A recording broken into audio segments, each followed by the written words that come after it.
موضوع درس في تهديدات وتخويفات للمنافقين ومن والاهم، آخر سورة القتال، تفسير ابن كثير. الحمد لله رب العالمين، والصلاة والسلام على أشرف الأنبياء وسيد المرسلين سيدنا محمد وعلى آله وأصحابه أجمعين. اللهم صل على سيدنا محمد وعلى آل سيدنا محمد كما صليت على إبراهيم وعلى آل إبراهيم في العالمين إنك حميد مجيد. أعوذ بالله من الشيطان الرجيم. بسم الله الرحمن الرحيم.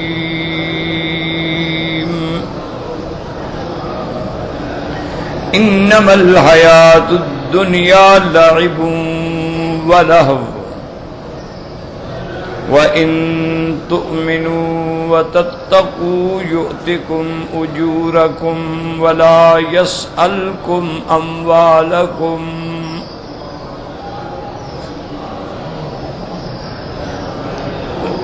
إِن يَسْأَلْكُمُوهَا فَيُحْفِكُمْ تَبْخَلُوا وَيُخْرِجْ أَضْغَانَكُمْ. ها أنتم هؤلاء تدعون لتنفقوا في سبيل الله فمنكم من يبخل ومن يبخل فإنما يبخل عن نفسه واللہ الغنی وانتم الفقراء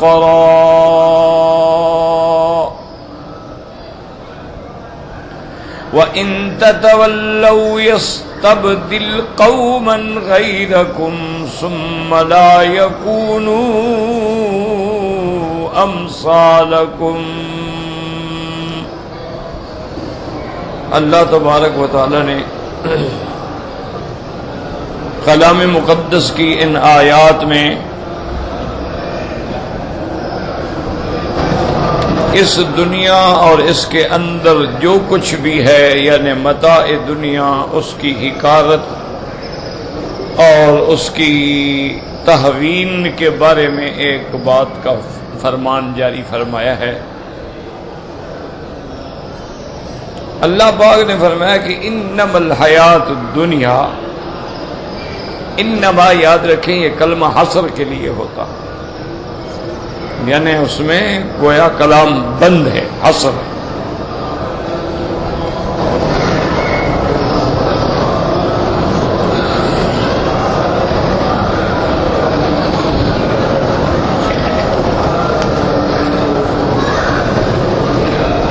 اللہ تبارک و تعالیٰ فرماتے ہیں کہ انما الحیات الدنیا، یہ دنیا کی جو زندگانی ہے، لعب و لہو، یہ کھیل ہے اور گویا ایک تماشا ہے.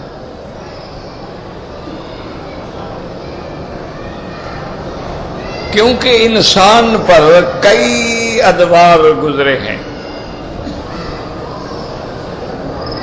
ایک تو وہ عالم گزرا ہے جس کو ہم عالم ارواح کہتے ہیں، کہ جس میں روح جو تھے وہ پیدا ہوئے، وہ اکٹھے ہوئے، وہ ایک دوسرے سے متعارف ہوئے.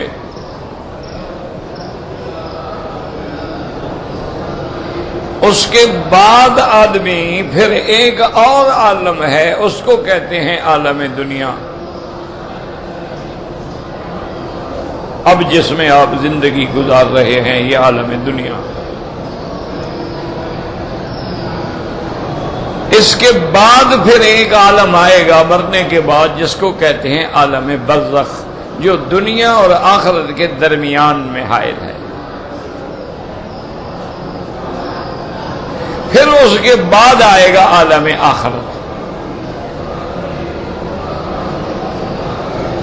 تو یہ ایک موٹی بات ہے کہ ہر باقی عالم جو ہے وہ قابل الفنا ہے، صرف عالم آخرت جو ہے وہ باقی رہے گا. باقی ہر عالم آیا فنا ہو گیا، آیا فنا ہو گیا.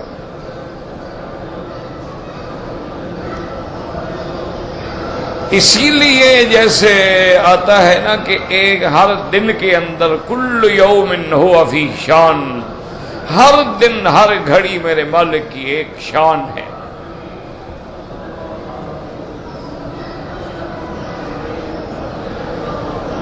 تو اس پر مفسرین کرام نے لکھا ہے کہ 3 جماعتیں، 3 عسکر، 3 لشکر، یوں سمجھ لو ہر روز گویا 3 عساکر ہیں. ایک عسکر جو ہے وہ تو اسلاب الآباء الی ارحام الامہات، کہ بھئی والد کی صلب سے منتقل ہو کے عورت کے رحم میں جا کے نطفہ ٹھہر گیا. ایک دن کے اندر کتنی دنیا ہے، کتنی مخلوق ہے. اور پھر صرف انسان تو نہیں نا، جن بھی ہیں، انسان ہیں، جن ہیں، حیوان ہیں، چرند ہیں، پرند ہیں. تو ایک تو یہ لشکر ہے جو اسلاب سے ارحام کی طرف آ رہا ہے، اور دوسرا ہر روز ایک لشکر ہے جو ارحام سے دنیا کی طرف آ رہا ہے کہ بھئی اب بچہ تیار ہو گیا، ماں کے پیٹ سے نکل کے دنیا میں آ گیا. اور وہ ایک دن میں کتنے ہوں گے؟ یہ اللہ کا نظام ہے نا. آج ابھی میں راستے میں آ رہا تھا تو مولانا عبدالحفیظ صاحب ہیں نا ملک، تو ان کے قریبی عزیز ہیں، رشتہ دار ہیں. ان کا ایک نوجوان بچہ جو تھا نا 22-23 سال کا، فوت ہو گیا، اللہ مغفرت فرمائے. اب اس کی یعنی میت کے لیے ان کا پروگرام یہ تھا کہ عشاء کے ساتھ جنازہ آ جائے. تو ان کے خاندان کے اور کچھ لوگ جو تھے وہ آ رہے تھے اسی میت کے گھر میں. ان کی گاڑی ٹکرا گئی، 2 بچے اور فوت ہو. انا للہ و انا الیہ راجعون. اللہم اغفرہم وارحمہم وارفع درجتہم عندک یا رب العالمین. اللہم بدل دارہم خیرا من دارہم وبدل اہلہم خیرا من اہلہم. تو یہ تو زندگی ہے. یعنی وہ آ رہے ہیں کہ اس گھر میں جا کے ان کے ساتھ ہمدردی کرے، اور تجہیز، تکفین، تدفین میں ان کا ساتھ دے. ان کی اپنی گاڑی ٹکرا گئی، اب وہ ان کے گھر میں بیٹھے. تو انسان کیا ہے؟ اس کا تو کوئی ایک سانس کا بھی پتہ نہیں نا کہ یہ جو ہم سانس لے رہے ہیں اگلا آئے گا یا نہیں آئے گا. اسی لیے بعض بزرگ جو ہے نا وہ محنت کراتے ہیں کہ ہر سانس میں ذکر ہو جائے، کہ گویا سانس نکلے تو ذکر ہے اور اندر جائے تو گویا اللہ کا ذکر کر رہا ہے. کیوں؟ کیا پتا ہے؟ اور اللہ نے کسی کو بھی علم نہیں دیا کہ تمہاری موت کب ہوگی. یہ اختیار تو اللہ نے حضور پاک کو دیا کہ آپ اگر مزید دنیا میں رہنا چاہتے ہیں تو ہم آپ کی زندگی بڑھاتے. اللہ تو قادر ہے نا. اور اگر آپ اللہ کی طرف آنا چاہتے ہیں تو بس آپ نے فرمایا نہیں ہم اللہ کی طرف آنا چاہتے ہیں. یہ تو بتلا دیا، لیکن کون سی گھڑی وفات کی ہوگی؟ ما تدری نفس ماذا تکسب غدا وما تدری نفس بأی ارض تموت. ہاں کبھی کبھی اللہ تبارک و تعالی اپنے انبیاء پر بھی اور اپنے اولیاء پر بھی کبھی کھول دیتے ہیں، ظاہر کر دیتے ہیں. آثار آنے، علامات شروع ہو جاتی ہیں کہ بھئی ہاں اب موت کا وقت آ گیا.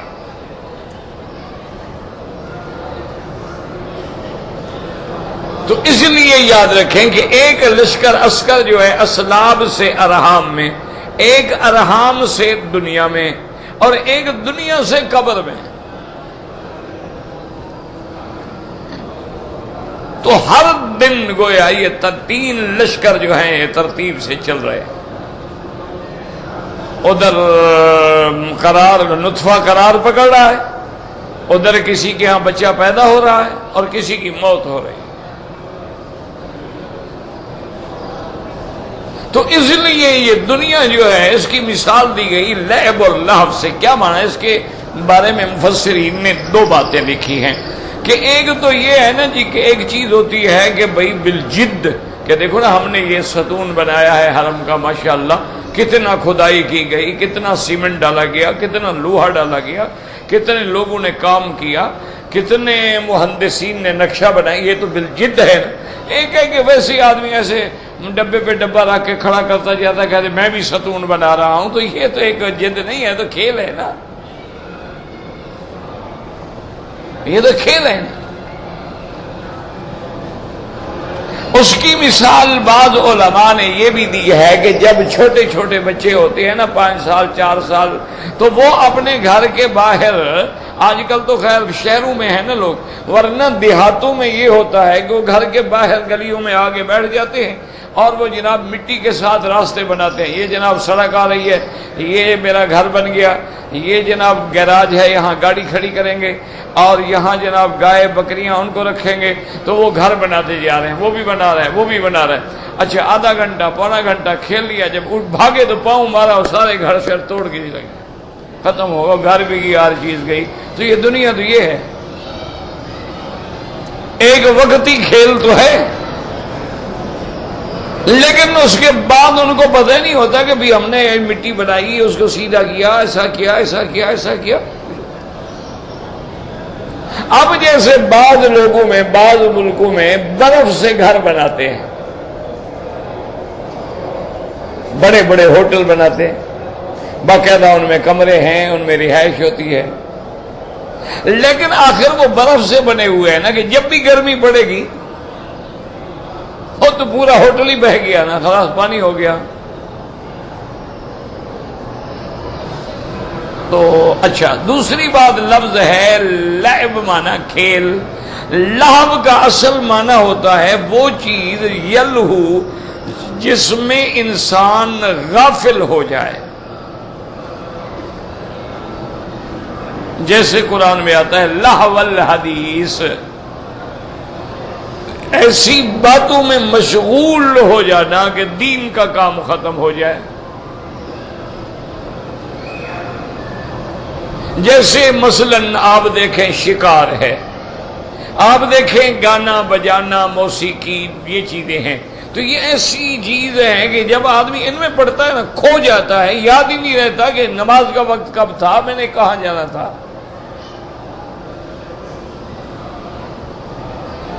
انسان کو آخرت سے غافل کر دینے والی چیزیں ہیں۔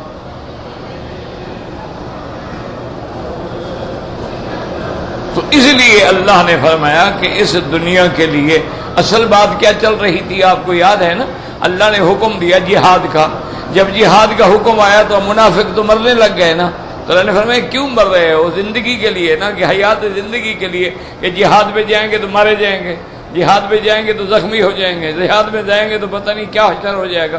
میں نے فرمایا جس زندگی کے لیے تم جہاد سے بچ رہے ہو، زندگی ہے کیا؟ کہ تم جو جہاد سے جان چرا رہے ہو تو زندگی کیا ہے؟ اس کے بارے میں پھر فکر کیوں ہو؟ اور اس کے لیے آدمی اللہ کا حکم چھوڑ دے۔ حالانکہ اگر تم جہاد پہ جاتے تو دو باتیں ہیں، یا تم مارے جاتے یا بچ جاتے، بچ جاتے غازی کہلاتے، مارے جاتے شہید ہو جاتے، ہمیشہ کی زندگی مل جاتی۔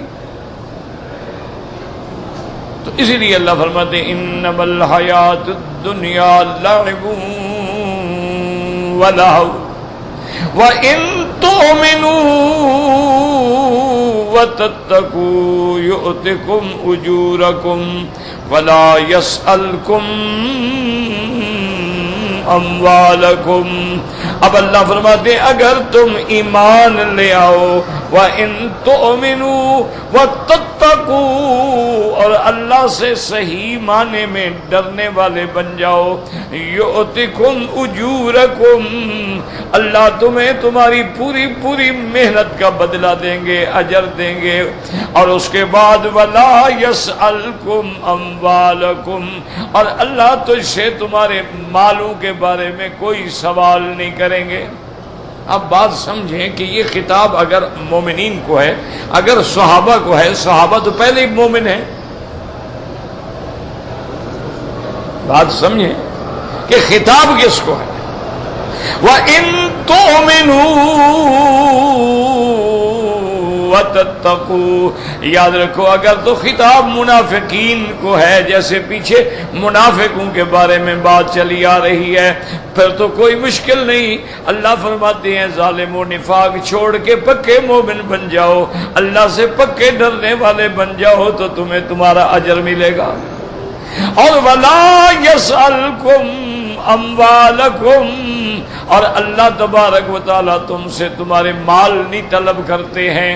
تو اگر تو یہ خطاب منافقین کو ہے، چونکہ جیسے آپ نے پچھلی آیات میں الحمدللہ پڑھ لیا ہے کہ اللہ تبارک و تعالیٰ نے فرمایا تھا کہ جب ہم ان کو حکم دیتے ہیں جہاد کا تو یہ ایسے ہو جاتے ہیں جیسے ینظرون الیک نظر المغشی علیہ من الموت، جیسے مرنے والا پھٹی پھٹی آنکھوں سے دیکھتا ہے۔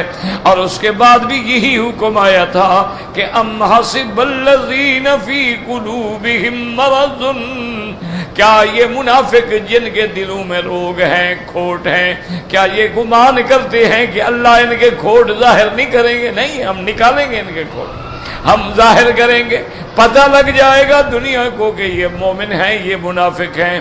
اور اسی پہ اللہ نے آگے فرمایا تھا وَلَنَبْلُوَنَّكُمْ حَتَّى نَعْلَمَ الْمُجَاهِدِينَ مِنْكُمْ وَالصَّابِرِينَ وَنَبْلُوَ أَخْبَارَكُمْ، اور ہم تمہارا امتحان کریں گے، پتہ لگے کون مجاہد ہے، پتہ لگے کون میرے احکام پہ صبر کرنے والا ہے، اور کون منافق ہیں جو جان چراتے ہیں، جان چرا کے بھاگ جاتے ہیں، اللہ کے نبی کا ساتھ چھوڑ دیتے ہیں۔ تمہارا امتحان ہوگا۔ تو اس لیے علماء فرماتے ہیں اگر ان آیات میں خطاب ہے منافقین کو، وَإِن تُؤْمِنُوا وَتَتَّقُوا، کہ اگر تم صحیح معنی میں مومن بن جاؤ، ظاہری ایمان نہیں حقیقی ایمان لے آؤ اور حقیقی طور پہ اللہ سے ڈرو، یؤتکم اجورکم، اللہ تبارک و تعالیٰ تمہیں اس کا بدلہ دیں گے، اللہ تبارک و تعالیٰ تمہیں اس پہ اجر دیں گے۔ وَلَا يَسْأَلْكُمْ اموالکم، اور اللہ تم سے تمہارے مالوں کے بارے میں بھی سوال نہیں کرتے ہیں۔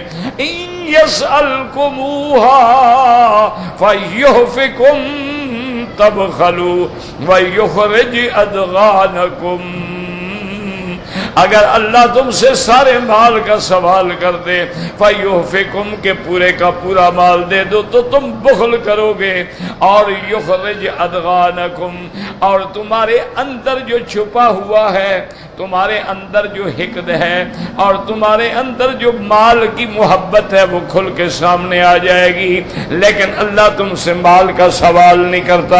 اب یہاں مشکل یہ ہے، بات سمجھیں،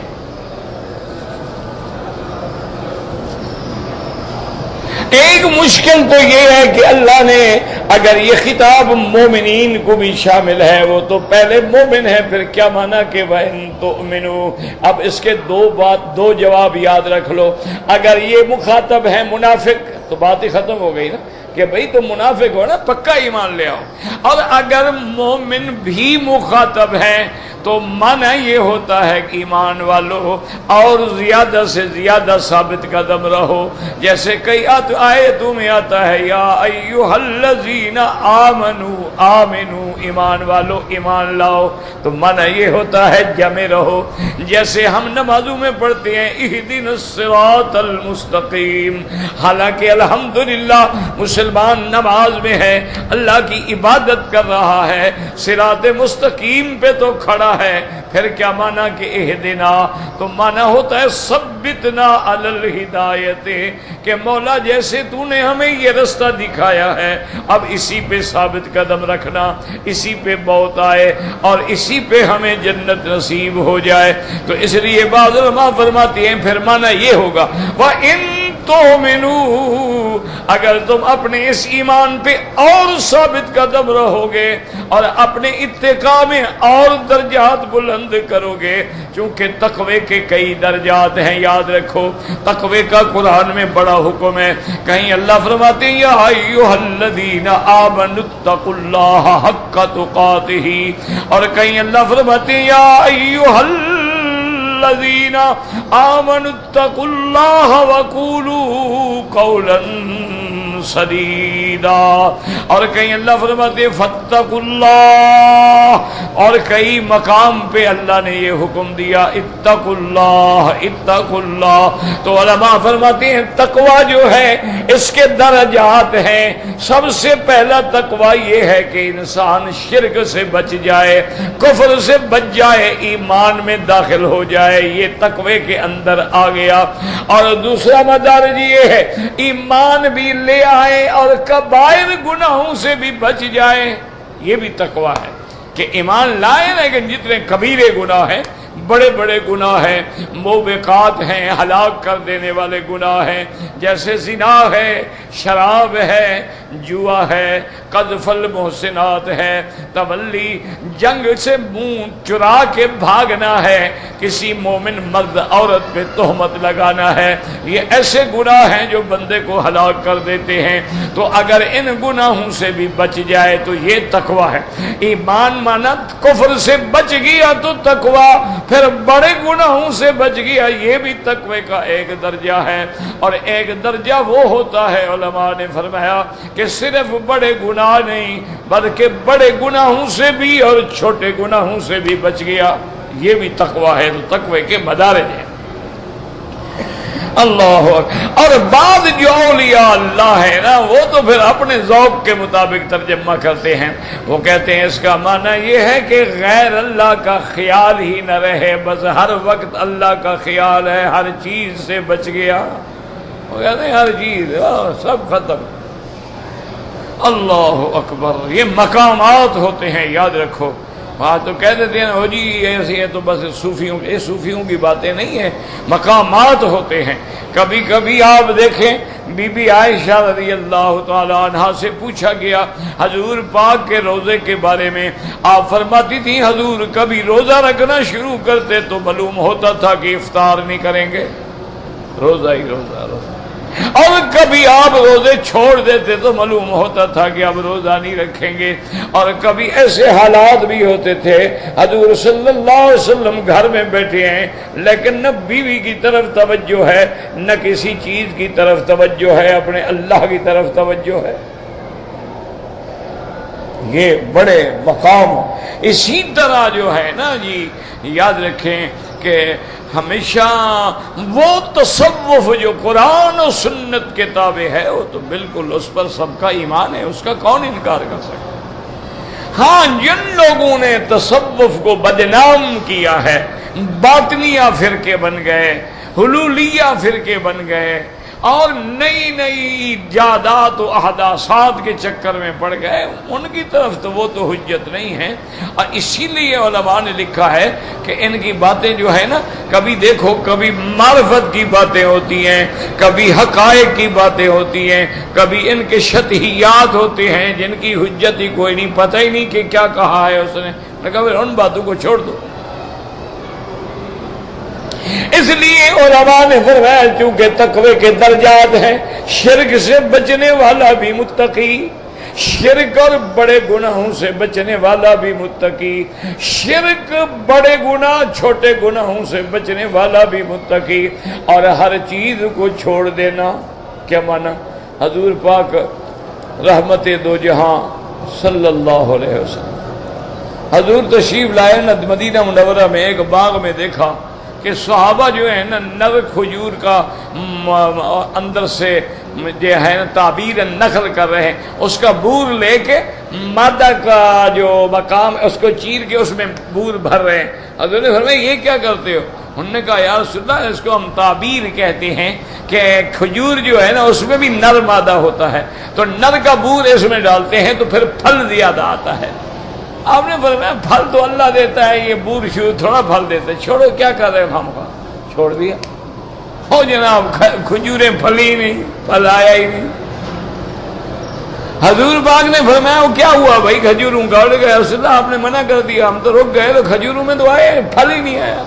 آپ نے فرمایا انتم اعلم بامور دنیاکم، دنیا کے معاملوں کو تم سمجھتے ہو، تم جانو۔ آئندہ میں دین کے بارے میں حکم کروں الگ بات ہے، دنیا کے بارے میں مجھے معنی یہ ہے کہ اللہ کا نبی ہے ساری دنیا کو پڑھانے والا، لیکن دنیا کی بات سمجھ ہی نہیں ہے، کیوں ادھر توجہ ہی نہیں۔ یہ معنی نہیں ہوتا کہ وہ سمجھ نہیں سکتے ہیں۔ یہ جیسے آج کل کے جاہل کہتے ہیں، میرے بھائی جو لوگ قرآن و حدیث پڑھا رہے ہیں، 24 گھنٹے اپنی زندگی قرآن میں، حدیث میں، ذکر میں، فکر میں لگا دی ہے، وہ اتنے نااہل ہیں کہ وہ اگر کاروبار کریں وہ کاروبار نہیں کر سکتے، وہ دنیا نہیں کما سکتے، وہ پیسہ نہیں کما سکتے، لیکن انہوں نے چھوڑ دیا۔ اسی لیے انہوں نے کہا تھا نا کہ رضینا قسمت الجبار فینا لنا علم وللجہال مالو۔ انہوں نے کہا مولا ہم تیری تقسیم پہ بالکل راضی ہیں، ہمیں تو نے علم دیا اور جاہلوں کو تو نے دولت دی۔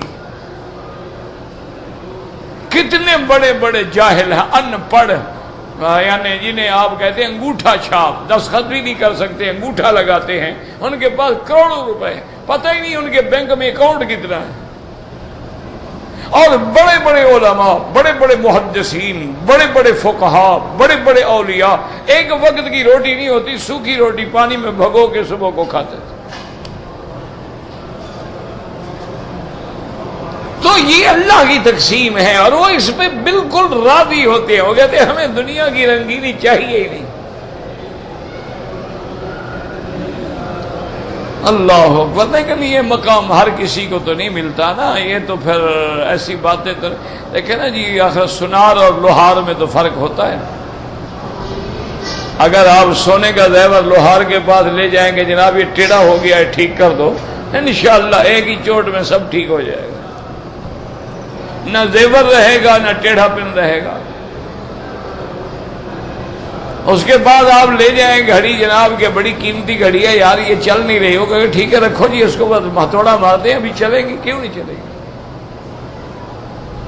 تو اس لیے ہمیشہ یاد رکھا کریں کہ یہ اللہ، تو اس لیے بعض علماء فرماتے ہیں کہ چاہے خطاب عام بھی ہو تو ان کے لیے بھی معنی یہ ہوتا ہے ایمان والو ایمان پہ جم جاؤ اس پہ، اور تم ڈرتے تو ہو لیکن اور زیادہ اللہ کا ڈر پیدا کرو، اور زیادہ اللہ کی خشیت پیدا کرو۔ جیسے دیکھو نا یہاں کیا میں نے کہا تھا، انما جملہ حصر کے، حرف حصر کے لیے، وہاں بھی فرمایا انما یخشی اللہ من عبادہ العلماء، وہاں بھی حصر ہے کہ اللہ سے صحیح معنی میں ڈرنے والے کون ہیں؟ جو علماء ہیں، وہ ڈرنے والے۔ ایک جاہل کو کیا پتا ہے اللہ کی عظمت کا، کیا پتا اللہ کی صفات کا، کیا پتا اللہ کے جلال کا، کیا پتا اللہ کے جمال کا، کیا پتا اللہ تعالیٰ کی عطا کا، کیا پتا اللہ کی پکڑ کا، کیا پتا۔ جتنا علم ہوگا اتنا زیادہ خوف ہوگا۔ اس لیے سیدنا ابی بکر رضی اللہ تعالیٰ عنہ نے ایک دن حضور پاک کی خدمت میں عرض کیا، شبت یا رسول اللہ، انہوں نے کہا یا رسول اللہ آپ تو بوڑھے ہو گئے۔ انہوں نے کہا حضور آپ تو بالکل جوان تھے ماشاءاللہ، یہ چند مہینوں کے اندر بالکل آپ پر بڑھاپا طاری ہو گیا ہے، بالکل آپ بوڑھے ہو گئے، اس کی کیا وجہ ہے؟ آپ نے فرمایا ابو بکر شیبتنی سورۃ الہود واخواتہا، قرآن پاک میں سورۃ ہود اور اس جیسی جتنی صورتیں ہیں، ایک میں آتا ہے سورۃ الہود والواقعہ، سورۃ ہود اور سورۃ واقعہ، کیا معنی؟ وہ صورتیں جن میں قیامت کا ذکر ہے، جن میں اللہ کی پکڑ کا ذکر ہے، ان کو پڑھ پڑھ کے اللہ کے ڈر سے میں بوڑھا ہو گیا۔ کیوں؟ علم بڑا ہے نا، شان بڑا ہے، تو پھر تقویٰ بھی تو اتنا بڑا ہے۔ ورنہ اللہ کے نبی تو جانتے ہیں میں معصوم ہوں، اللہ کے نبی تو جانتے ہیں کہ اللہ نے مجھے تو بالکل معافی دے دی ہے اور میرے بغیر تو جنت کا دروازہ ہی نہیں کھلے گا، سب سے پہلے میں جنت میں جاؤں گا۔ آپ کو پتہ ہے، لیکن پھر بھی ڈر ہے، اور اتنا بڑا ڈر ہے کہ آپ کے بال سفید ہونے شروع ہو گئے، داڑھی مبارک کے، حالانکہ حضور کی تو بڑی صحت تھی، بڑا کمال تھا آپ میں۔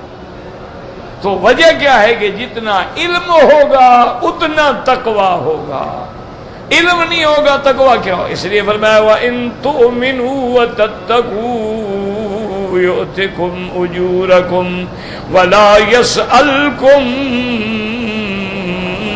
أَمْوَالَكُمْ۔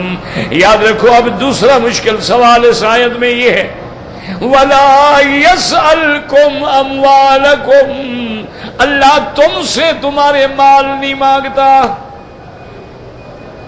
تو یہاں آ گیا کہ اللہ تم سے تمہارا مال نہیں مانگتا۔ اچھا، اگلی آیت میں موجود ہے کہ آؤ اللہ کے راستے میں خرچ کرو، یعنی مانگتا ہے۔ تو دیکھو نا، آیات میں تعارض آ گیا نا، کہ ایک آیت میں ہے کہ اللہ تم سے تمہارے مال نہیں مانگتا، لا یسألکم اموالکم، اللہ تم سے تمہارے مال نہیں مانگتا۔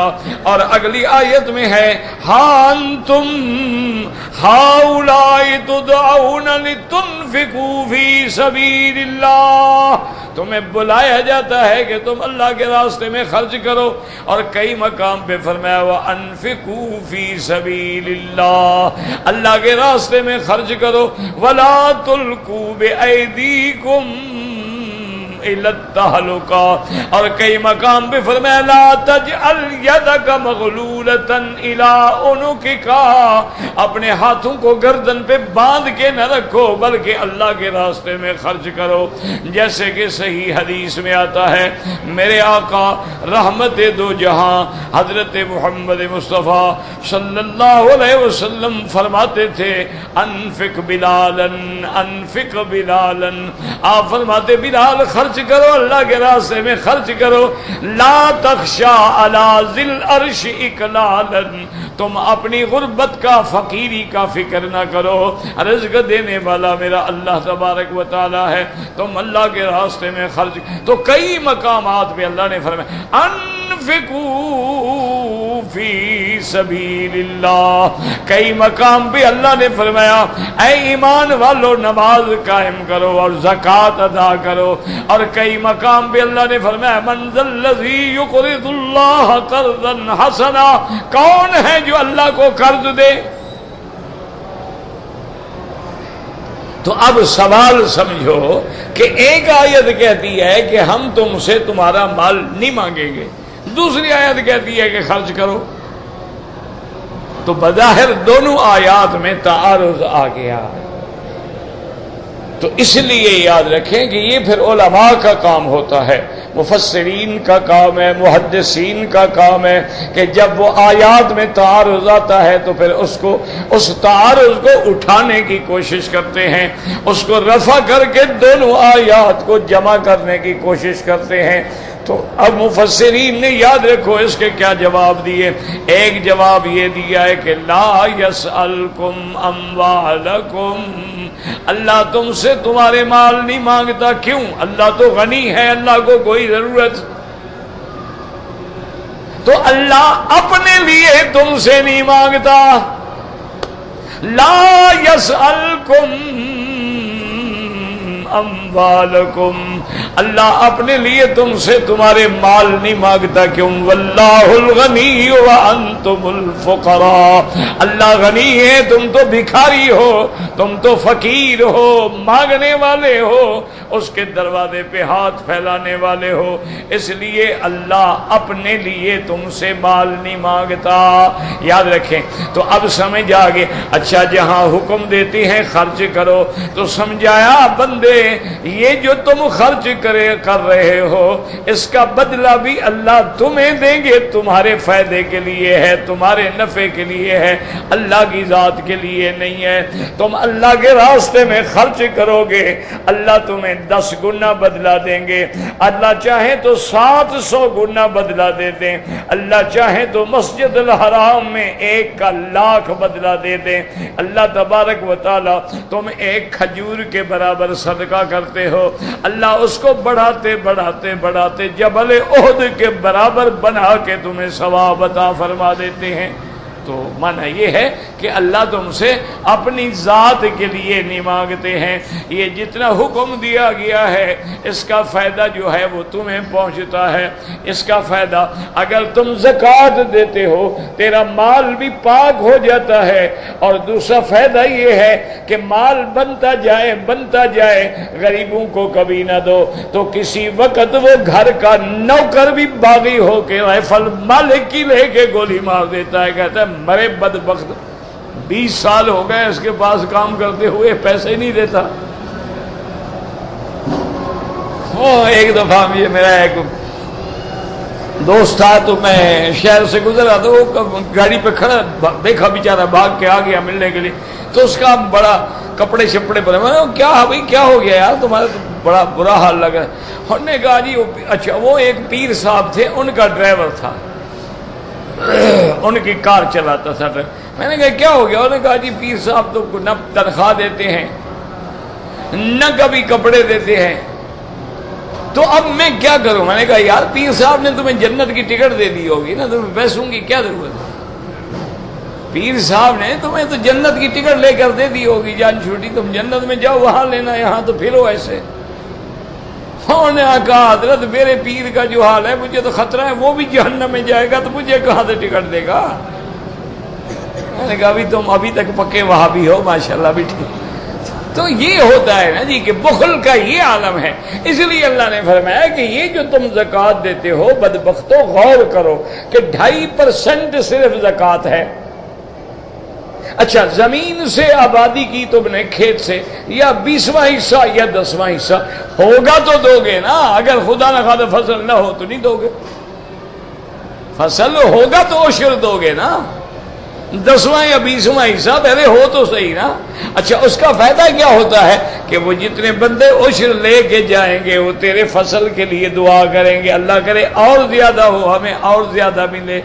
اور جب تم زکوٰۃ دو گے محلے میں کوئی غریب نہیں ہوگا، وہ اور دعائیں کریں گے کہ مولا اس کے مال میں اور برکتیں عطا فرما تاکہ یہ اور زیادہ سے زیادہ اللہ کے راستے میں خرچ کرے۔ اس لیے دیکھ لیں آپ کہ جتنا اللہ کو سخی پیارا ہے اور جتنا اللہ کے راستے میں لٹانے والے لوگوں سے لوگ محبت کرتے ہیں، اتنا کسی حاکم سے بھی محبت نہیں کرتے ہیں۔ وہ دیکھتے ہیں کہ یہ تو ہمارے غریبوں کی مدد کر رہا ہے نا، یہ تو ہر وقت کبھی آٹا پہنچا رہا ہے، کبھی کھانا پہنچا رہا ہے، کبھی روٹی پہنچا رہا ہے، کبھی کپڑے پہنچا رہا ہے، کبھی دوائیں پہنچا رہا ہے، یہ تو 24 گھنٹے ہماری خدمت میں لگا ہوا ہے، تو ان کے دلوں میں حسد نہیں ہوگا۔ تو تم اگر مال اکٹھے کرتے جاؤ سانپ بن کے مال پہ بیٹھ جاؤ تو انشاءاللہ ایک دن اپنی اولاد بھی ڈنڈا لے کے مارے گی کہ مرتا ہی نہیں، بڈھا جان چھوڑ دے گا، ہم اپنے 4 دن ایش تو کریں۔ وہ پھر انشاءاللہ وہی بیٹی اولاد خود بخود ٹھیک کر دیا ہے، جلدی نہیں مر رہا تو چلو اس کو ایک ڈوز ہم دے دیتے ہیں تاکہ جان چھوڑے، جلدی جائے فی امان اللہ۔ تو یہ معنی ہے کہ جہاں فرمایا نہیں مانگتے۔ اچھا بعض علماء نے فرمایا کہ لا یسألکم اموالکم، کیا مانا؟ اللہ فرماتے ہیں ہم تم سے سارا مال تو نہیں مانگتے کہ سارا دے دو، کیوں؟ اگلی آیت اس پہ گواہ ہے، اگر ہم سارا مال مانگتے تو تم بخل کرتے، پھر تو تم نہ دیتے، ہم کہتے بھی جو کچھ ہے سارا دے دو، پھر تو تمہیں جناب چکر آ جاتے نا۔ ہم نے تو تمہیں تھوڑا سا 2.5% مانگا ہے نا، 100 بکری ہو جائے تو 1 بکری دے دو، کھیتی ہو جائے تو یا 10واں حصہ دے دو یا 20واں حصہ دے دو، کہ بھئی اگر وہ پانی اللہ کی طرف سے آیا ہے 10واں حصہ دے دو، تم نے خریدا ہے، تم نے ٹیوب ویل لگائے ہیں، تم نے ڈیزل خریدا ہے تو اب 20واں حصہ دے دو۔ تو ہم نے تو تم پر یہ نہیں کہا کہ سارا دے دو، اگر ہم سارے کا حکم دیتے فَيُحْفِكُمْ، تمہارا مال سارا لے لیتے، پھر تو تم بخل کرتے، پھر تو تمہارا بخل ظاہر ہو جاتا۔ تو علماء نے جواب دیا، تو ایک جواب یہ ہے کہ ہم اپنے لیے نہیں مانگتے، ایک جواب یہ ہے کہ ہم سارا مال نہیں مانگتے، ہم تو تمہیں ایک جز کا صرف حکم کرتے ہیں، واللہ اعلم۔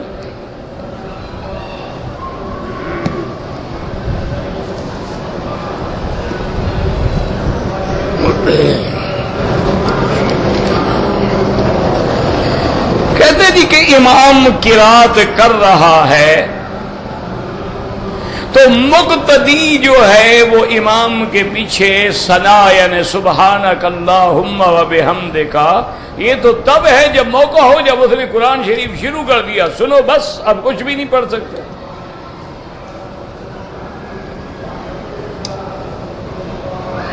قرآن کی تو عظمت ہی یہ ہے نا کہ جب پڑھا جائے چپ، فَإِذَا قُرِئَ الْقُرْآنُ فَاسْتَمِعُوا لَهُ وَأَنصِتُوا، کہ جب قرآن پڑھا جائے سنو اور چپ کرو۔ اچھا، بعد ہمارے نوجوان ہیں نا جوش میں او جی یہ تو آیت کافروں کے لیے اتری تھی، مسلمان کے لیے حکم ہے شور کرو۔ کافروں کو اللہ نے حکم دیا جب قرآن پڑھا جائے چپ کرو، مسلمانوں کو کیا کہا تم شور کرو۔ اللہ کے بندے پتہ نہیں کیسے ضد میں آ کے ہر بات بھول جاتے ہیں، حالانکہ صحابہ سے لے کر آخر تک تابعین خیر القرون اس بات پہ متفق ہیں کہ یہ آیت نماز کے بارے میں اتری۔ باقی ہے ثنا پڑھنا، ہاں اللہ اکبر کے بعد جو موقع ہے تو پڑھ لو، نہیں ہے تو بس امام نے قرآن شروع کر دیا، بات ختم ہو، کوئی ضرورت نہیں پڑھنے کی۔ مقتدی اگر دوسری رکعت میں ملا ہے تو ایک رکعت اس کی بچ گئی ہے، اب جو کھڑا ہوگا تو بس سورت فاتحہ پڑھے گا اور اس کے بعد سورت ملائے گا اور رکعت پوری کر لے گا، اب اس کو ثنا پڑھنے کی کوئی ضرورت نہیں۔ ہاں نفل ہے، 4 رکعت نفل پڑھ رہے ہو، 2 رکعت بعد کھڑا ہوا دوبارہ بھی ثنا پڑھ سکتا ہے۔ کہتے ہیں عشاء کی نماز میں امام صاحب بہت رویا، تو اوگ آیات کا کیا ترجمہ تھا، تفسیر قرآن اٹھا کے دیکھ لو۔ کہتے ہیں کہ جی جو سونا عورتیں بطور زیور پہنتی ہیں کیا ان پر بھی زکوٰۃ ہے؟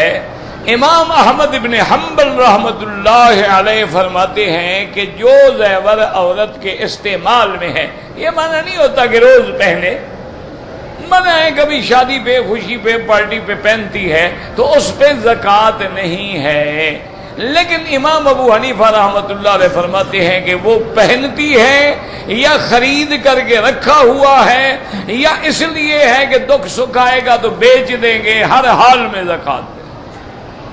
ان کے نزدیک اس میں گنجائش نہیں ہے، وہ کہتے ہیں کہ اصل وجہ یہ ہے کہ زکوٰۃ کا اصل مصرف ہی سونا چاندی ہے، والذین یکنزون الذهب والفضة ولا ينفقونها فی سبیل اللہ، تو کہتے ہیں یہ ذهب اور سونے چاندی پر تو اللہ کا نص قطعی ہے۔ اور اسی طرح ایک حدیث میں بھی آتا ہے کہ حضور پاک نے رحمت دو جہان نے ایک لڑکی میں دیکھا کہ ہاتھ میں کنگن تھے سونے کے، تو آپ نے فرمایا کہ اس کی زکوٰۃ نہیں دو گی تو سواران من نار، پھر یہ جہنم کے کنگن بن جائیں گے۔ تو اس لیے بہرحال امام صاحب کے نزدیک زکوٰۃ لازمی ہے، اور امام احمد بن حنبل رحمۃ اللہ علیہ کے نزدیک اصل بات دیکھو، بات سوچو، اسی لیے بڑے بڑے محدثین نے کہا ہے نا کہ الخلق ایال فی الفقہ لابی حنیفہ، اللہ کی مخلوق جو ہے وہ گویا فقہی معاملات میں ابو حنیفہ کے لیے بچے ہیں۔ کیوں؟ امام احمد بن حنبل کا بہت بڑا مقام، اللہ ان کی قبروں پہ کروڑوں رحمتیں فرمائے، لیکن وہ امام شافعی کے شاگرد ہیں رحمت اللہ علیہ، اور امام شافعی رحمت اللہ علیہ محمد بن حسن الشیبانی امام ابو حنیفہ رحمت اللہ علیہ کے شاگرد ہیں، تو یہ تو شاگرد کے شاگرد کے شاگرد کے شاگرد جا کے بنیں گے، یہ کوئی معمولی بات تو نہیں ہے نا۔ اسی لیے علماء نے فرمایا ہے کہ اللہ نے جو ان کو فقہ دی تھی نا، سمجھ دی تھی، اچھا اس کی وجہ یہ یاد رکھو، مثلا ایک آدمی اپنے زیوروں کی زکوٰۃ دیتا ہے، ایک آدمی نہیں دیتا. اب لازمی بات ہے کہ قیامت والے دن تو حق واضح ہو جائے گا نا, مسئلہ ایک ہوگا نا, دونوں تو نہیں ہو سکتے نا. واضح ہو جائے گا کہ بھئی وہ زکوٰۃ نہ دینے والا جو تھا نا وہ حق پہ تھا, وہ اس امام کا قول جو ہے وہ حق پہ تھا کہ زکوٰۃ دینا ضروری نہیں تھی. چلو جس نے دی تھی اس کو خیرات نفل کا ثواب مل جائے گا, فرض کا نہ بھی ملے تو نفل کا ثواب تو کہیں نہیں گیا نا. اچھا, اور اگر قیامت میں فیصلہ ہو گیا کہ زکوٰۃ ہر حال میں دینی تھی تو جس نے نہیں دی وہ کیا کرے گا؟ اب کہاں سے لے آئے گا؟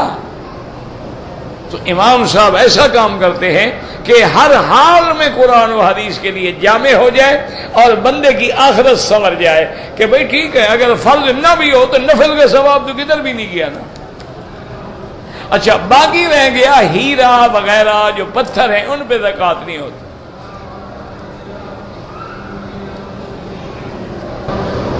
کہتے جی کہ میں نے دوسری شادی کر لی ہے, اب پہلی بیوی جو ہے مجھے بالکل جن بھوت کی طرح نظر آتی, وہ تو نظر آئے گی نا بابا, دوسری جو کر لی ہے. تم تیسری کرو تو انشاءاللہ یہ بھی جن بھوت نظر آئے گی. یہ تو ہونا ہے بابا, کوئی مسئلہ نہیں ہے. تو اس جن بھوت کو جان چھوڑ دو, طلاق دے دو, کسی اور کے گھر میں جائے. تم خام خواہ جن بھوت گھر میں رکھ کے کیا کرو گے؟ جان چھوڑو نا پھر اس کی. چلو جن کو کوئی اور جن مل جائے گا, تمہیں تو پری مل گئی نا, تم اپنا گزارا کرو. انا للہ و انا الیہ راجعون. کبھی شیشے میں اپنی شکل بھی دیکھ کے غور کر کے کسی سے پوچھو کہ تم کیا نظر آتے ہو؟ اللہ کی مخلوق پہ اعتراض کرتے ہو. قرآن ہے لا تحسبوہ شر لکم. اللہ نے فرمایا کہ کبھی جس بات کو تم برا سمجھ رہے ہو عورت کو, اسی میں اللہ تمہارے لیے خیر رکھ دیتے ہیں, اور جس کو تم بہتر سمجھ رہے ہو اسی میں تمہارے لیے شر ہوتا. کیا مانا کہ تم سمجھ رہے ہو یار یہ کالی ہے, یہ غسل ٹھیک نہیں کرتی, صاف ستھرا نہیں رہتی, خوشبو نہیں لگاتی, بالکل ہر وقت میلی کچیلی رہتی ہے, لیکن اللہ اس سے تمہیں ایک ایسا صالح لڑکا عطا فرما دیتے ہیں جو کل کو پورے خاندان کا نام روشن کر دیتا. اچھا, ایک بیوی ہے ماشاءاللہ جو نک سک سے ہر وقت ماشاءاللہ میک اپ میں ہے, سنگار میں ہے, ہر وقت ماڈل بنی ہوئی ہے, ایک دن زنا کر بیٹھتی ہے, تمہارا تو کھانا خراب ہو گیا نا. تو اس لیے کسی کو برا نہ کہا کرو, ہم خود گندے ہیں, خود برے ہیں. اللہ ہم پر ستر فرمائیں, اللہ ہم پہ رحم فرمائیں.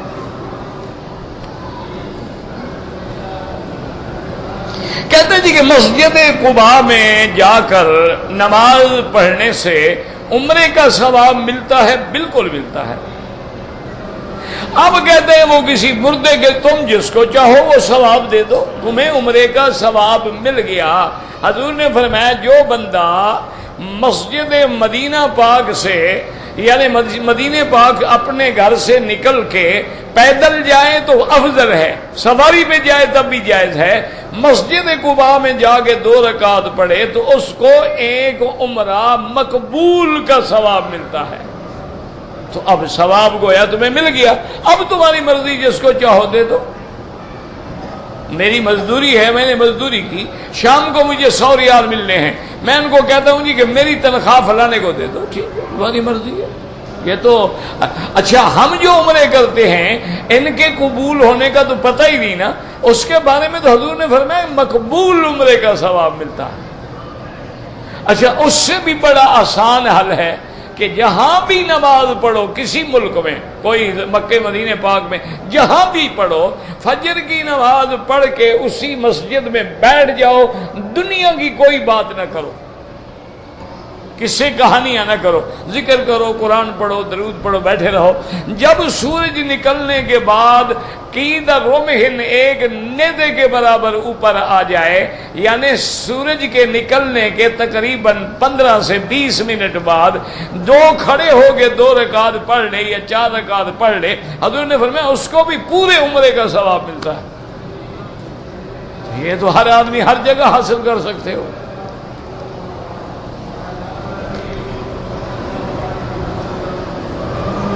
کہتے ہیں جی کہ میرا بچہ 1 سال پہلے پیدا ہوا تھا, اب عقیقہ کر رہے، اب عقیقے کا وقت ہی گزر گیا. عقیقہ 7ویں دن ہوتا ہے یا زیادہ سے زیادہ 14ویں دن.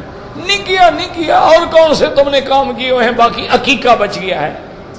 سارا دن داڑھی مڈاتا ہے، عقیقے کا فکر ہے. عجیب بات، عجیب مسلمان ہے بھئی. ہمیں تو یہ سمجھ نہیں آئے، کوئی نرالی قوم ہے.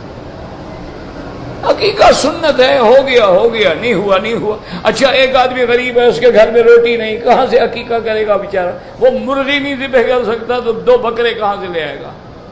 تو اس کا معنی ہے کہ اس کی اولاد کا عقیقہ نہ ہوا. ان کے دماغوں میں کسی نے غلط مسئلہ بٹھا دیا. عقیقہ نہیں کرو گے تو تمہیں بیٹا چھڑوائے گا نہیں، شفاعت نہیں کرے گا قیامت میں. ہو انشاءاللہ تمہیں ویسے بھی نہیں چھڑوائے گا، فکر نہ کرو. وہ تب چھڑوائے گا جب تم اس کو حافظ قرآن بناؤ گے تو تیری شفاعت کرے گا. تم اسے عالم دین بناؤ گے تو وہ شفاعت کرے گا. تم نے جو اس کو پڑھایا وہ بھی دور سے ٹاٹا کر کے چلا جائے گا، فکر نہ کرو.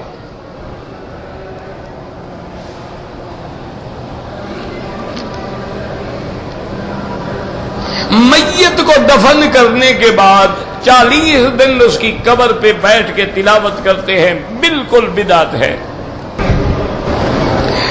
دمام سے جدہ گاڑی چلاتے ہیں، کمپنی نے رہائش کی جگہ ان کو دی ہے ریاض میں بھی. وہ مسافر ہے میرا بھائی، اس کی کوئی ذاتی رہائش تھوڑی ہے.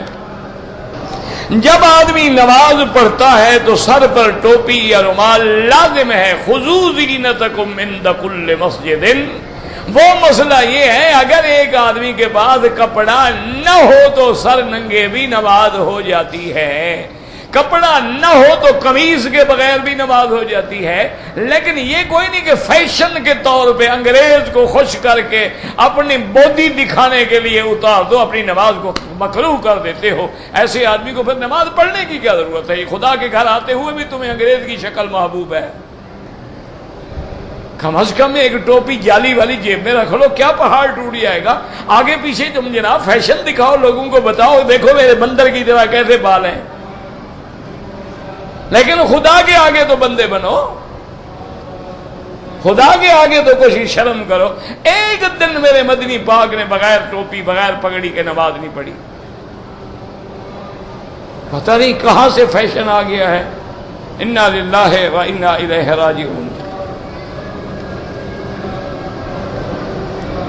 اگر آپ کی 2 رکعت سنت رہ گئی ہے فجر کی نماز کے فوراً بعد بھی پڑھ سکتے ہیں اور سورج کے بعد بھی پڑھ سکتے ہیں. زندگی میں جو نمازیں قضا ہوئی سب سے پہلے تو توبہ کرو، حقوق اللہ ہے، اللہ معاف فرمائے. اس کے بعد علماء کہتے ہیں جتنا ہمت ہو سکے روز قضا پڑھتے رہو.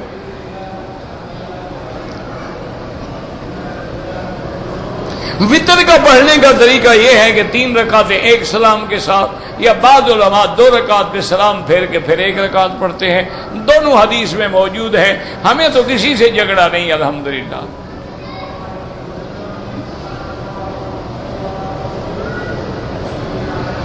اگر تمہاری نیت یہ تھی کہ میں جدے میں جاؤں گا 2-3 دن جدے میں رہوں گا پھر جدے سے مکے جاؤں گا، پھر کوئی جرمانہ نہیں، کوئی دم نہیں. پھر آپ نے جدے سے عمرہ کر لیا، ٹھیک ہو گیا. مرد اور عورت کی نماز میں ایک نہیں کروڑوں فرق ہیں. مرد امام بن سکتا ہے، عورت امام نہیں بن سکتی. مرد کے لیے صف اول افضل ہے، عورت کے لیے صف آخر افضل ہے. مرد نماز میں غلطی میں امام کو سبحان اللہ کہہ سکتا ہے، عورت نہیں کہہ سکتی. مرد مؤذن بن سکتا ہے، عورت مؤذن نہیں بن سکتی. کوئی ایک فرق ہے. اسی لیے سجدے میں بھی عورت اپنے بدن کو زیادہ زمین کے قریب ملائے.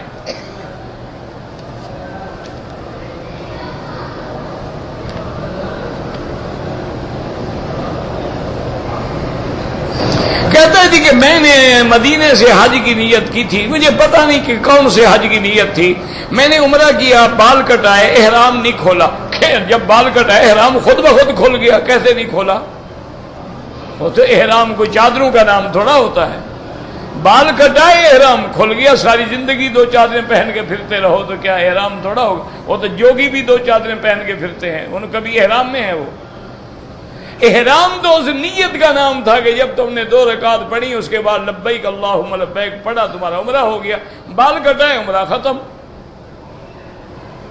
ربنا تقبل منا انك انت السميع العليم وتب علينا.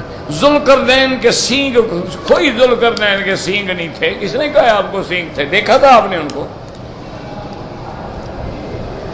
کرن سے سینگ آ گیا. کرن تو سور کو بھی کہتے ہیں. ربنا تقبل منا انك انت السميع العليم وتب علينا انك انت التواب الرحيم. اللهم اجعل لنا وللمسلمين من كل هم فرجا ومن كل ضيق مخرجا ومن كل بلاء عافية. ربنا آتنا في الدنيا حسنة وفي الآخرة حسنة فقنا عذاب النار.